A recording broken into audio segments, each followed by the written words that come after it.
xasida yi nag suñu tubaab dina ci njaareem tey nga teg jotaay bi di jàngal xasida bu mag tey kon boo doon jàngal jotaay bi noonu ko jàngal ak looy soññ taalibe yi ci jàng xasida. xanaa di sant yàlla di sant di Sëriñ Tuubaa ci jataay bu tedd bi bu sell bi di ñaan ñu yàgg ko taxawee ci kanamu sëriñ bi xanaa di bëgg rek di bëggati jataay yi bokk na ci liy dundal ruux yi taalibe yi kon nag ñoo ngi ñaan sëriñ bi sunu borom yàggal ko fi lool ñun waa Hizbut Tarqiyyah di rafet liggéey bi nga xam ne moom ngeen saxe di xasiida yi te sëñ bi amul lu dul xasiida yi te cër bi gën a rëy mooy xasiida yi suñu borom cëral leen ci defal leen ci ndam loo xam ne nii fii ba nuy tukki du fay mukk waaw di ñaan rek suñu borom mu gën leen a kattanal te gën leen a dëgëral ci liggéey bi parce que Seexul Xadiim waaw di soññi taalibe rek ñu gën a fonkati xasiida yi ndax lii de ab soññe la sëñ bi waxtu wu nekk rek daf ñuy joxoñ li nga xam ne nii mooy liggéey bi te mooy xasida yi kon nag nan ko gën a jàppaat baax a baax te fonkaat ko te gën koo teg ci yoon wi nga xam ne ci la ko mag ña tegal waaw wax dëgg yàlla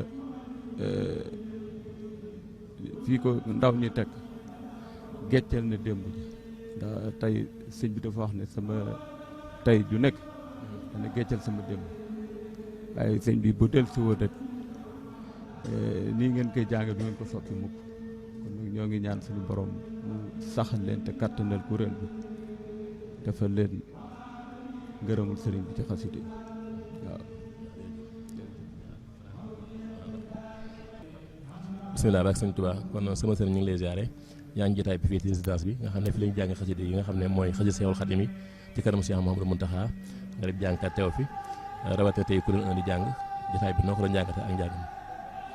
waaw asalaamaaleykum yéen jaar bu baax a baax a baax di defar lu baax jotaay bi ñaanal seen si suñu Mountakha Mbacké su borom yàgg te wér waaw jotaay bi de boobu lu ñu rafetlu la wax dëgg fi yàlla rawatina nag kuréel bi nga xam ne moom war a jàngatee waaw moom ñoom daanaka ñu ne ñoom dañoo doon benn daal waaw ci liggéey bi ndax lépp lu ñuy def dañ ciy boole ba tax na ñu noonu nañoo ñoo barkeelu ci liggéey bi ñoo teewe njàng mi waaw di ko defal bu baax a baax a baax a baax waaw te suñu xol seet na ci loolu dëgg fa yàlla. njàngkat bi nga liggéey jotaay bi ba toog fi gis kuréel bi toog ba yëg nga am. ah xanaa mbégte rek wax dëgg fa yàlla mbégte kese lañ ci am ndax ñu ne ñoom benn lañ rek ndax njàngum lañ ñaan njàng mu neex foo fekk ñu koy def rek ña koy def maanaam lañ ci daj ba am lu neex loolee maanaam ñoom rek ñoo xam moo tax gars yi na ñaan déglu neex jàng neex loolu waaye dégloo dàq waaw tax déglu ñoom lañuy jox la nga xamante ni lu ñu waajal la waaw moo tax mbégte am toog di leen teelu moom dañ ci mbégte bu baax a baax a baax a baax waaw.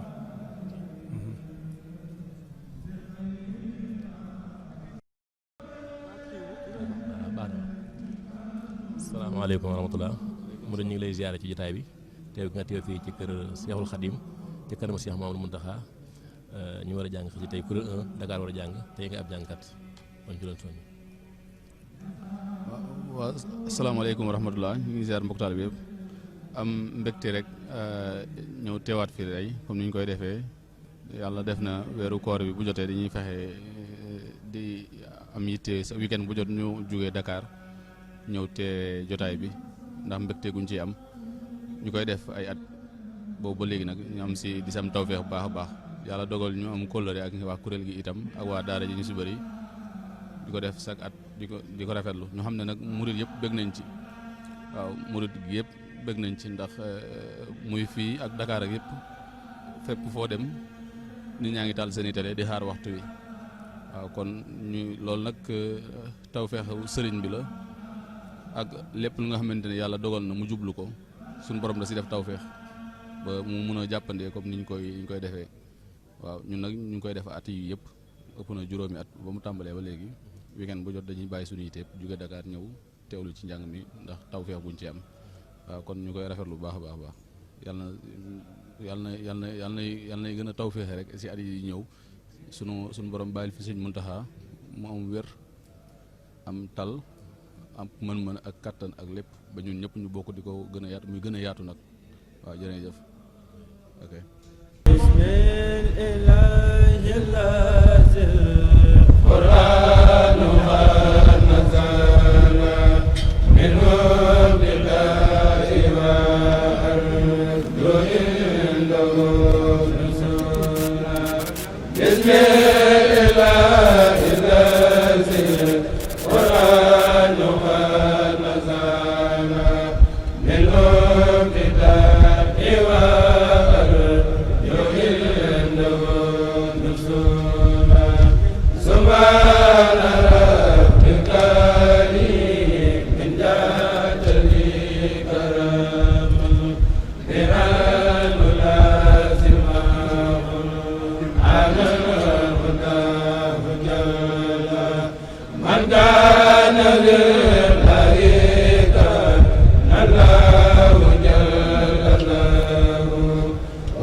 asalaamaaleykum wa rahmatullahi taala wa barakaatu.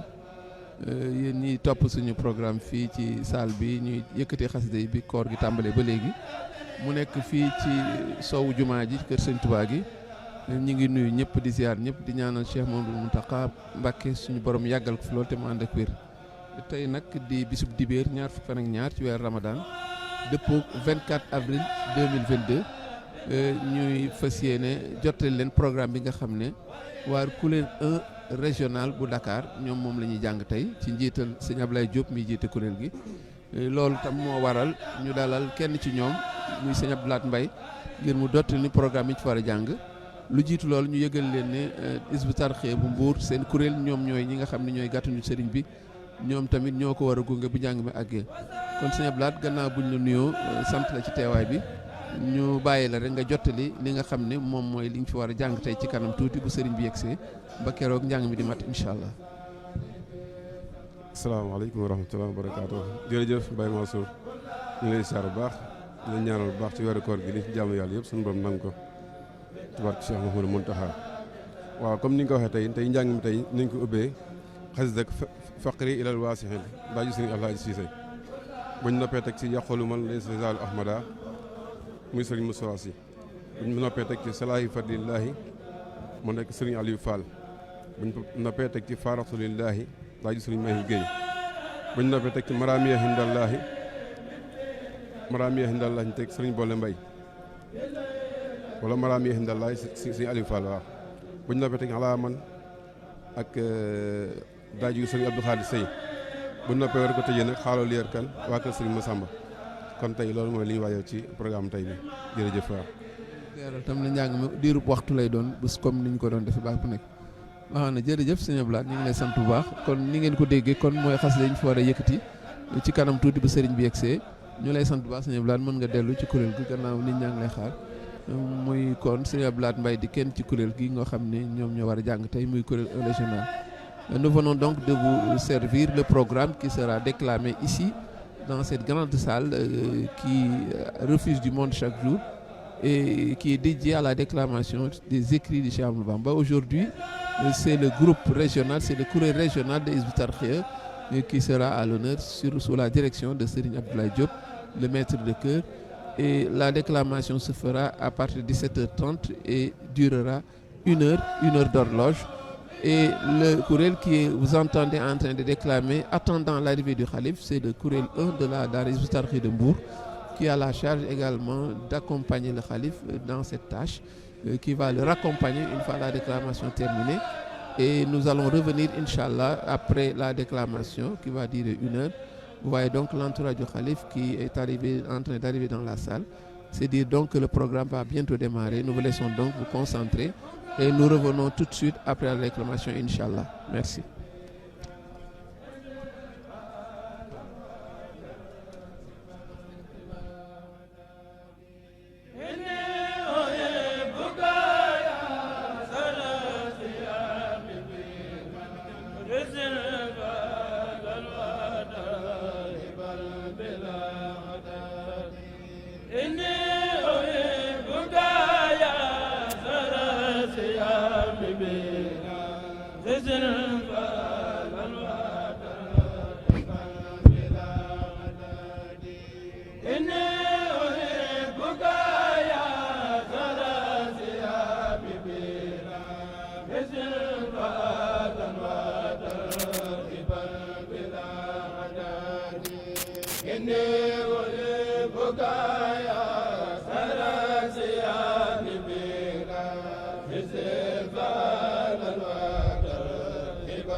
بالله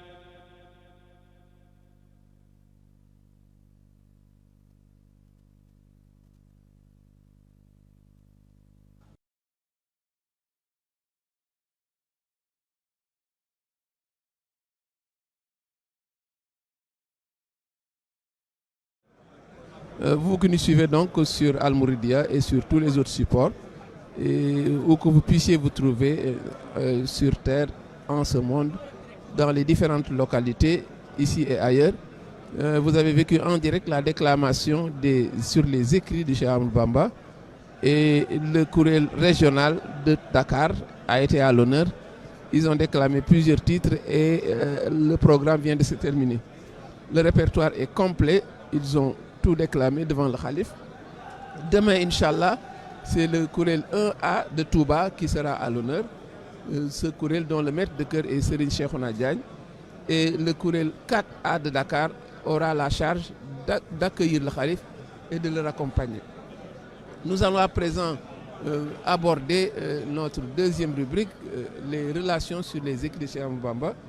Aujourd'hui, nous allons nous consacrer à un poème qui est également un poème qui forme couple avec un autre que nous avons vu, au Fadjarnal Ardo Oyonan, qui était consacré à Ayn Rahma, n'est-ce pas, cette source de miséricorde qui est un don de Dieu. Et il y a également un deuxième poème qui a été consacré à cette même thématique, mais la différence est que cette fois-ci, le cheikh, au lieu de dire tous les bienfaits qui se trouvent dans cette source, comme il avait fait dans Fadjarnal Ardo Yonan, aujourd'hui, il s'investit dans une longue tirade où il rend grâce à Dieu. C'est un choukr permanent dans ce poème pour tous ces bienfaits qui ont été, n'est-ce pas, attachés à ce don de Dieu qui est Ayn Rahma. Donc c'est un autre poème qui est consacré. En arrière-plan, il y a la thématique de Ayn Rahma, parce que tout simplement, le cheikh, évidemment, dès le premier vers, le dit ouvertement. Et ce qui l'atteste également, c'est que sur le site d'Ayn Rahma, les deux poèmes qui sont gravés là-bas, qui ont été traduits en français, en anglais, mais c'est bien au Fadjarnal Ardo Yonan, et celui-ci, qui est un acrostiche, l'acrostiche de la formule Alhamdulillahi Wahdahu, louange à Dieu de façon exclusive, c'est ça le sens. Et dans la formule Alhamdulillahi Wahdahu, il y a 13 lettres, et le cheikh, à partir de chaque lettre, construit un vers qui commence par la dite lettre. Donc, puisqu'il y a 13 lettres, il y a 13 vers. Nous sommes donc dans un poème de 13 vers, qui est un acrostiche fait dans la métrique Rajaz, qui est également un poème qui compte 13 vers, nous l'avons dit. Donc, la métrique et la métrique Rajaz, l'acrostiche est présente. Et la thématique centrale, c'est le choukr. Le cheikh rend grâce à Dieu, mais il est sur plusieurs lignes, sur plusieurs vers, évidemment, il ne fait qu'évoquer ce tribut de reconnaissance qui lui incombe pour ce don précieux qu'est Ayn Rahmati. Et la preuve, au premier vers, le cheikh montre que c'est un poème qui a plusieurs prolongements, c'est une source qui a plusieurs prolongements bénéfiques, il l'a dit, mais cette fois-ci, il prend le parti de rendre grâce à Dieu pour cela. Donc, c'est pourquoi c'est un poème qui, même s'il y a la même thématique en toile de fond, le traitement est différent selon les poèmes. Et on voit que déjà dans le premier vers, le cheikh dit Alhamdulillah jazili nihmati ala khuruji ma'in Ayn Rahmati. J'adresse mes louanges au Seigneur, pourvoyeur d'immenses bienfaits, lui qui fait jaillir par sa grâce l'onde pure de Ayn Rahma, la source de miséricorde. Donc, le premier poème déjà est la preuve que c'est une thématique de Ayn Rahma qui revient, mais d'une autre manière. Et ensuite, le cheikh s'inscrit dans une dynamique qui est la dynamique constante, qui est une sorte de discipline au plan spirituel, puisqu'il ouvre sur la glorification d'Allah, l'être suprême.